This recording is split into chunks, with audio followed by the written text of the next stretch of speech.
When we know how it broke, the ability to fix it exists. Here, with us, one-to-one, without us isn't an option. Our responsibility instead is clear, a better here than when we got here. Somewhere outside the comfort zone, still within the neighborhood. This is where authenticity helps repair that which was left alone. Together we will find it better for tomorrow. Welcome to New Mexico. It's time to pass the Sopapillas. This bonus episode is with an amazing organization by the name of Somos or No Somos, doing work to rebuild their community and themselves at the same time. Let's get into it. Ladies and gentlemen, welcome back to our Pass the Sopapillas podcast, brought to you today by the W.K. Kellogg Foundation. And today we're in Las Cruces, New Mexico, in Doña Ana County. And I get the privilege of getting to speak with Somos or No Somos. Now, if I could invite you to please introduce yourselves and tell us a little bit about what you do. Oh, my name is Josh Hernandez. I just got out of 15 years in prison. I got out in December, and I was blessed and honored to be invited and brought into a family. That's what we are, a family, man, that reaches out and goes into the community, helping anyone in whatever form of imprisonment they were in, mental, physical, emotional, spiritual bondages. We're out there, man, trying to help people in any way that we can, any way that we know how with our lived experience. I'm Eric Ontiveros, also part of Somos or No Somos. I'm a reentry specialist, and what we really do is, like the brother said, we help individuals, whether they're coming out of prison, homelessness, or addiction. Whatever it looks like, we're out there to help the people and do it with love, integrity, empathy, and just love. You know, we want to love the people in our city and the community. And my name is Jesse Prieto, and Somos or No Somos, and I'm also a reentry specialist. And like the brother said, man, we started off as a reentry program, but as we were going through the reentry program, we realized that reentry is much bigger than just us coming out of prison. Just like we have to readjust to the community has to readjust to us. So we just opened up a safe space where all these individuals that have been in isolation because of sexual assault, domestic violence, drug addiction, homelessness, or man imprisonment, that's what we do, is just help one another and, man, give people hope. Let me tell you a little bit about myself now. My name is Manuel González. I'm the New Mexico State Poet Laureate right now. And what that means is I represent poetry, I represent New Mexico. But it was a long road for me to get here. And when I was in my 20s, I grew up like a lot of us without a father. And when I was in my 20s, I made those kind of mistakes. And I didn't go to prison, but I was in jail. But it was because somebody believed in me at a time when I didn't believe in myself. It was because somebody saw something in me when I felt like there wasn't anything worth seeing that made me want to be better. I don't think I would ever be who I am right now if it wasn't for somebody seeing something in me.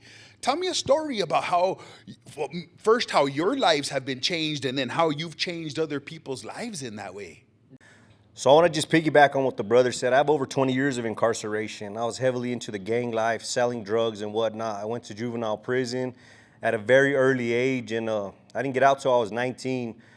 And it was a long road of chaos for me and creating chaos, right? So I delved into this behavior and this lifestyle because that's all I knew. It was a thriving thing at the time when I grew up. So I believed with it with all my heart. And the light was exposed to me about all of that, and it started changing the mindset a little bit, right? And I started changing my behaviors and the things I would do. And then upon being released from federal prison, I was at the halfway house, and I was given the opportunity to take this personal and career discovery class that somebody mentioned earlier, Mary Ulrich. And while I was taking that class, the facilitator, the one that designed the program, she saw something in me, and we had a conversation, and she asked me what I really wanted to do, and I wanted to give back because I took so much from this city, right? And I don't know exactly how the conversation went, but herself and Mary Ulrich had the conversation, and they were able to appropriate funds to start this reentry program. And I was blessed and given the opportunity to help head this thing. So that was a defining moment in my life of somebody actually believing in me to do something positive, because everybody could they could count on me to do something bad. They could count on me to explode and implode and go back to old behaviors, right? But these two ladies, they whatever they saw in me, it impacted them enough to give me the opportunity to do something I love to do today. So for me, man, it was a hard fought battle for me, right? You know, you talk about belief. I mean, that's my core thing that keeps me going every single day. My belief, because why I'm here today is because of my belief. My belief is in Jesus Christ, and you know, I did 15 years in prison. When I was in prison for 12 years, I was strung out on. I went in at 16 years old, and 12 years in, I was strung out on fentanyl, on heroin, on meth. I was doing everything I could, and I was distributing drugs in prison, and you know, I was heavily involved in the gang in prison, and you know, unfortunately, and fortunately, I was in a place of wanting to commit suicide, wanting to just end everything because I was let down by the people that I gave my life to, and upon realizing that, I was my eyes were open. I realized that everything I believed was a lie. So at that moment, I gave my life to something greater than me, and it changed me. And I made a decision at that point to create hope in people, right? You speak about hope, and that's all we got in this place. In this world, that's all we got is hope. If you don't have anything else but hope, then you always have something you're striving for. Without hope, you don't have nothing, man. So that's what I'm doing with my brothers right here. We're creating hope for people, and so many times have people reached out to us, letting us know, you know, that we give them hope because whether we were drug addicts or gang members, we were in bondage to something, and today we're not, right? So now we are passing it forward and showing people that you can do it, right? You can change, you can overcome addiction, you can overcome anxiety and depression and homelessness and all these things, but you have to have hope. So that's what we stand for, man. So I also had my last sentence was 120 months in federal prison, and while I was in prison, like my brother said, you know, my eyes were open to the illusion. It was an illusion where, man, you know, when you go into this game, you know, everything they paint a pretty picture. You know, the ramflas, they the jewelry, the girls, man, the houses, man, everything, and everything seems beautiful, right? It's a pretty picture, but man, the backstage pass, they don't talk about, man, no visits in prison. They don't talk about no commissary. They don't talk about, you know, having to pull a mission, something that you don't want to do. And so I started to just change my mind in what I wanted to do. And being in prison, I took a 500-hour drug program, and I realized that I have a story and that I do have an impact in other people's lives. So I decided to change that. And being released, it was hard, man. Coming home to no shoes, no clothes, no car, no home, no nothing. So, man, coming out, I had to work 3 jobs at one time, and then, you know, I finally got me a good job. I decided to go back to school, and I got fired. And man, I'm back at square one. But I was fortunate to hear about that personal and career discovery, and you know, you take this class. It's a 5 to 6 week course, and they give you $1,000 stipend. But man, as I went through this class, I was able to identify my strengths and my skills that I learned, you know, living the street life, and how to apply them. Because man, you know, being a drug dealer and running the streets, man, you really don't, you feel like you don't have anything to offer.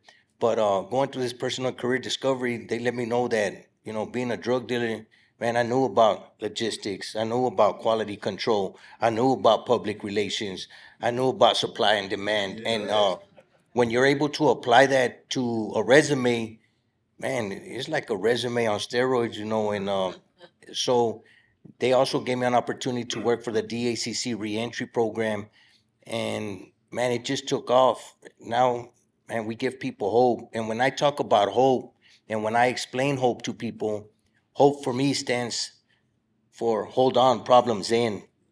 Because man, all the problems that we've been through, sometimes we feel like we can't get through them.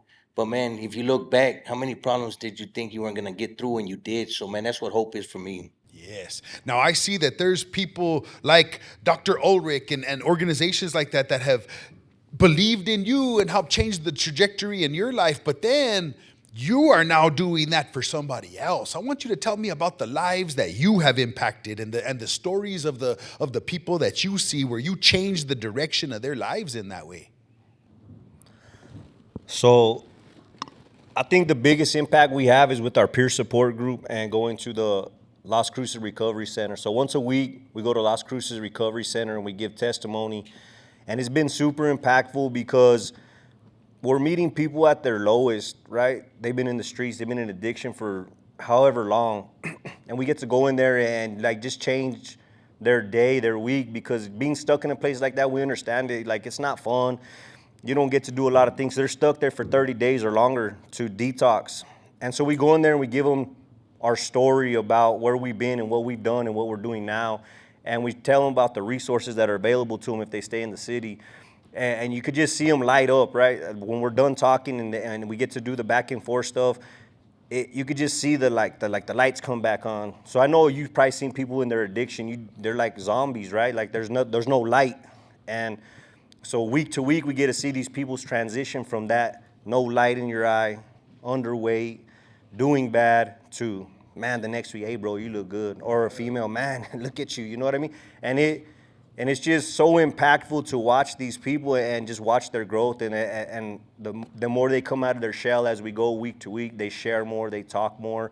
And we've been able to just really help people become more confident and just heal the traumas they've been through, especially through the peer support group. I'll let the brother talk more about that, but those to me are the lives we want to change. Those people are the ones we want to touch, and we've been doing that just with our stories and being able to be welcomed into places where we've never been before. But what you talked about was that trauma, and that's what most of the reasons people that are incarcerated in the first place is because we carry personal trauma, we carry family trauma, we carry ancestral trauma, and these are things that we need to heal from as community, as gente in that way. Now I want you to get specific on the career and personal discovery program and how did that make a change? Going through the personal and career discovery, like I said, I was able to identify these strengths and skills and how to apply that on a resume, right?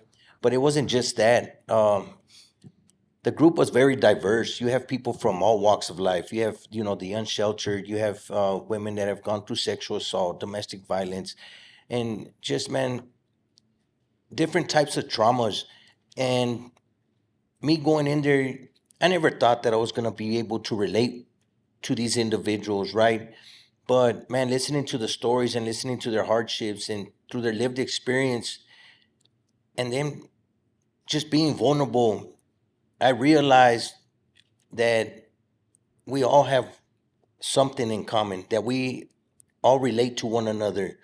And just to be able to experience that, not just with homeboys, not just with people from the hood, and it was really, it was an eye-opening experience, because that's where the true humanity comes in, where, man, we all got something in common. Yes.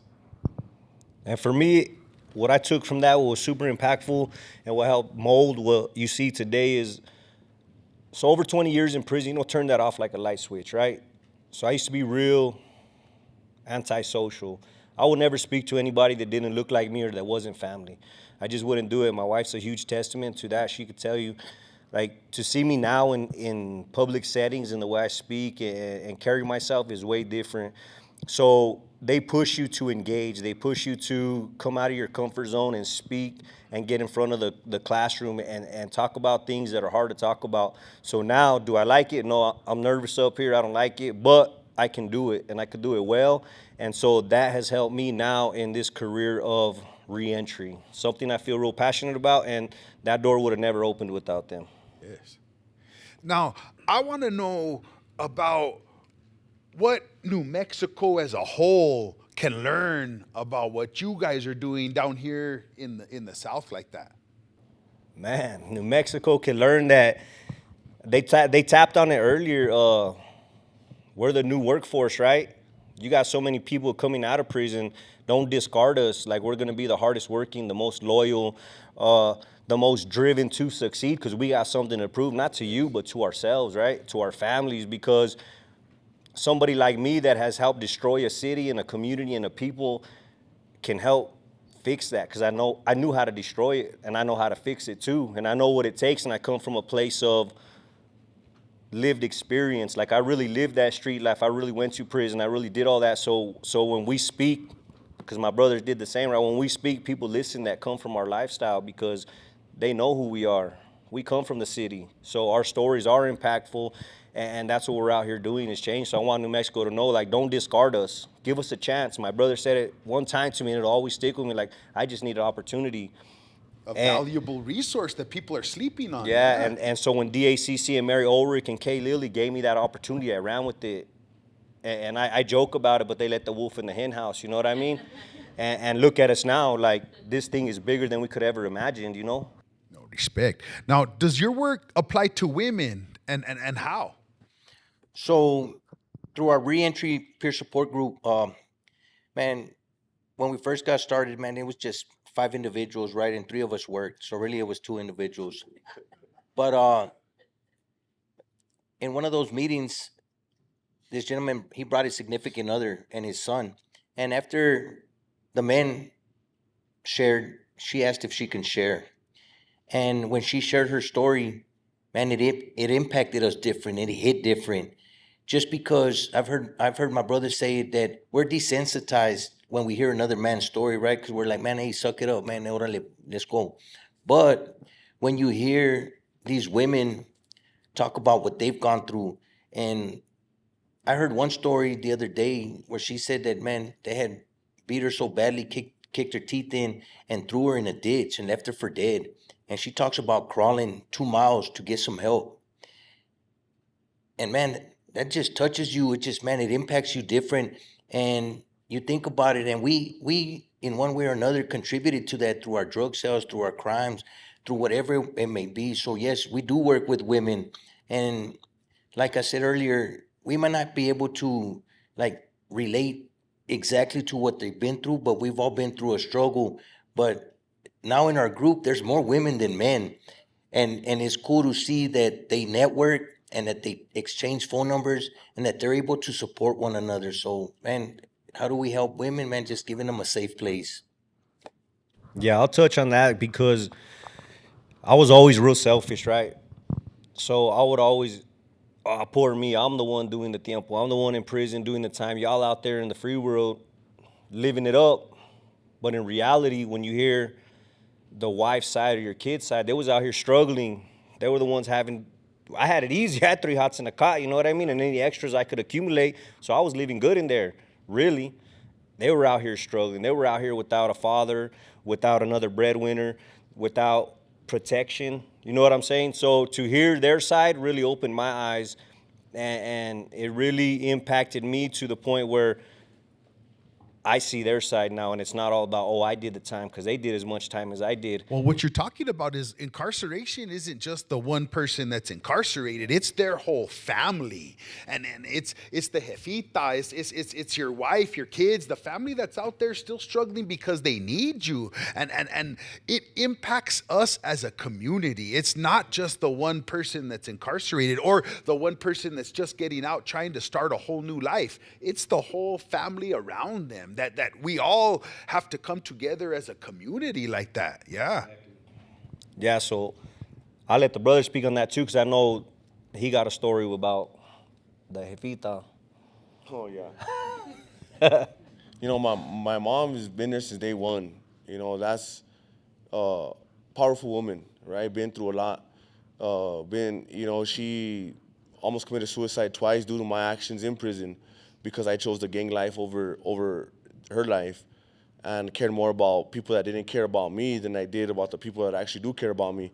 So I do, and I've said it before, women are a necessity, right? Because we can't relate to what a woman is going through, right? And when we have women, like, together, women are powerful. Women are very powerful. So when they're together, they can make a huge impact, and there is a lot less women in the field that we're in than there is not, right? And that's why it's important that we because there's a bunch of men doing this, But we need more women to really step up, man, and to really, there's a lot of women out there that need it, that I can't relate to the sexual abuse of a woman or the domestic of abuse from a man to a woman, right? So at that point, that's why we need the women, you know, to really be there and be support for one another. I mean, it's powerful when we see the women they're making these guys cry. Make me cry too.